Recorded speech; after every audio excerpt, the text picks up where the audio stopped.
É uma foto de uma entrevista coletiva, em que eu, de beca, assim que terminou a defesa e o julgamento do coronel Ubiratã Guimarães, no caso do Carandiru, que está ao meu lado, e ele foi absolvido, e eu fiz a defesa dele, para mostrar o meu trabalho paralelo de 58 anos de advocacia. Era o trabalho como parlamentar e era o trabalho como advogado que foi o que me sustentou na vida e a minha família. E nunca nenhum Gilmar Mendes da vida me fez uma homenagem, nem eu a pedi, nem eu a queria. Mas como no vídeo que vem agora, ele, como um canastrão, um mau ator, simula uma emoção entre um gole de água e outro gole de água, fazendo uma homenagem ao advogado Zanin, do ex-presidente Lula, mas a causa do coronel Ubiratã Guimarães, eu tive que lutar contra a grande maioria da mídia, que bateu durante anos no coronel Ubiratã.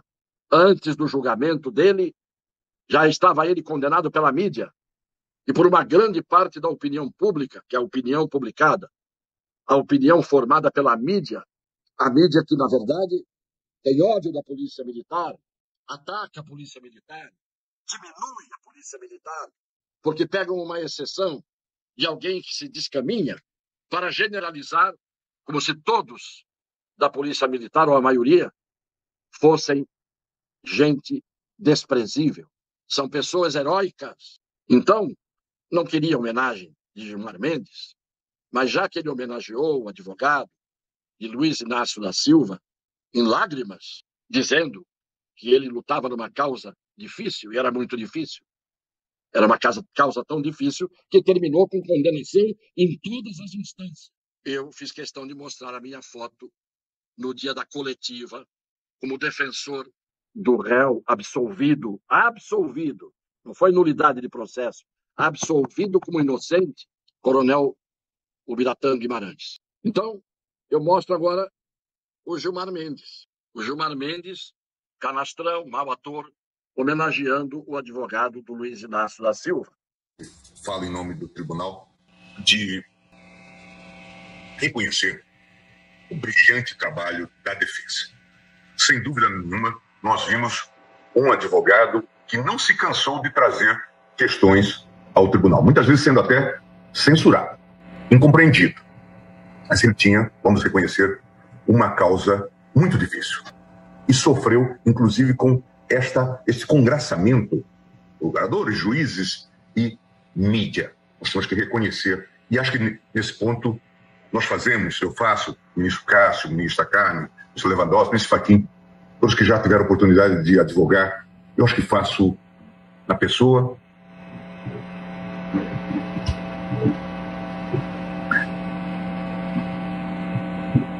do Dr. Zanin uma justa homenagem. Pois é. Como eu também entendo bem o que significa ir aos tribunais, e o Gilmar Mendes disse, ele não se cansou de vir ao tribunal, pois eu me cansei de ir aos tribunais e levar canseira dos tribunais. Os tribunais quiseram me cansar, mas não me cansaram. Esse tipo de homenagem deve ter emocionado tanto Fachin que ele anulou o processo. Em seguida, eu vou falar de um sem-vergonha que eu tinha em boa conta, mas é o que eu digo, dependendo do patrão, o empregado tem preço. Gerson Camarote, da Globo News, teve a coragem, e é o que eu digo, como as pessoas se corrompem intelectualmente e moralmente, como determinadas pessoas não saberão envelhecer, como no meio do caminho há sempre alguém que desvia. Camarote, num programa da Globo News, agora, recente, na semana passada, foi perguntado como é que tinha sido a ida do presidente da República a Petrolina, em Pernambuco, e a Juazeiro. E ele disse, os senhores vão ouvir agora no vídeo, e ele disse, ele estava só, o presidente, estado de abandono. Vejam ele dizendo isso, e em seguida as imagens de Petrolina e de Juazeiro, onde, segundo o Camarote, mentindo para o Brasil inteiro, desavergonhadamente, simplesmente diz que o presidente, nessas duas cidades do Nordeste, ele estava só e abandonado. A respeito do que a gente estava tratando e da força do Lula no Nordeste, foi apurar do outro lado da fronteira da campanha, que foi com o Bolsonaro. O Bolsonaro desembarcou no Nordeste e como foi a recepção a ele por onde ele passou? Hoje foi um cenário de abandono do presidente Jair Bolsonaro diante dessa força do ex-presidente Lula no Nordeste. Esta é a versão de um jornalista de muitos anos. Ele tem quase 30 anos de jornalismo. Ele é um jornalista, inclusive, muito religioso. E para mim foi uma decepção, porque eu tinha há quase 30 anos em boa conta. Depende de para quem ele trabalha e depende do seu caráter oculto, mutável. Vejam as imagens do presidente em Petrolina, em Juazeiro, onde ele disse que o presidente estava sozinho. Como se vê, o presidente estava vagando num deserto, absolutamente abandonado. É isto o que a televisão, engajada, ideológica, corrupta, apresenta aos brasileiros. Há quase 4 anos, hein? Quanta gente foi enganada. Até quando, Rede Globo, abusarás da nossa paciência? Esquecendo que as imagens são filmadas e vão para as redes sociais e a gente enxerga a verdade diante de uma mentira descarada. Isso é um desrespeito. Isso é um soco na cara das pessoas de boa fé que ainda se dispõem a assistir à televisão sem saber o risco que estão correndo de serem fraudadas e ludibriadas por esse tipo de jornalismo.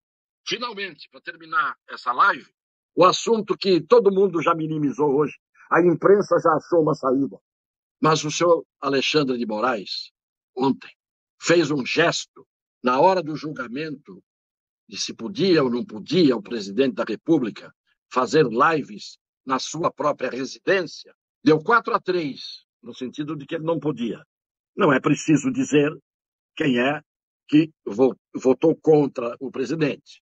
O Alexandre, o Lewandowski, o Benê, do tapinha no rosto, dado pelo seu comparsa na posse do senhor Alexandre, que também levou uns tapinhas no rosto, dados pelo senhor Luiz Inácio da Silva. Então, ontem, quando veio o segundo voto contra a tese do senhor Alexandre, ele passa a palavra para uma ministra e ela foi, e ele já sabia, ela foi o terceiro voto contrário. Ali empatava o julgamento.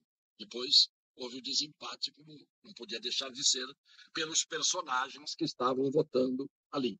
Primeiro eu quero que vejam, quando ele anuncia o nome da ministra, a expressão da boca e dos dentes dele, prestem atenção nisso, porque eu, como velho advogado, tenho mania de prestar atenção nos detalhes. E vejo a prova. Vejam a expressão da boca, dos dentes, como ele fala o sobrenome da ministra. E quando ele dá a palavra a ela, ele se vira para frente, fica sacudindo um pouco o corpo, e depois faz esse gesto aqui, que é o gesto de degolar, com uma expressão fisionômica de quem está bem sério, e vem a imprensa hoje parceira dizer que ele estava brincando com o assessor. Primeiro que o assessor não fica à frente dos ministros. Os assessores vêm por trás, caminham por trás dos ministros.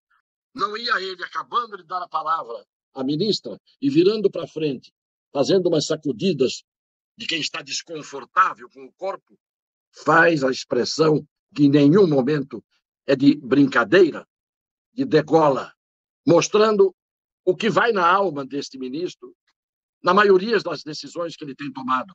Não podendo degolar, provavelmente, com uma navalha ou uma lâmina, muitas vezes degola pessoas e muitas vezes degola, recorta e joga no lixo artigos da Constituição e das leis. Agradeço o ministro Carlos Orbach, que acompanhou a divergência do ministro Raul Araújo. Ministra Maria Cláudia Bucanelli. Obrigada, presidente. Senhores ministros, senhora ministra Carmen Lúcia, senhores e senhoras advogados e advogadas. Senhor presidente, ao contrário, senhoras advogados e advogadas. Senhor presidente. Estamos diante de uma cena que eu digo, a imagem fala mais.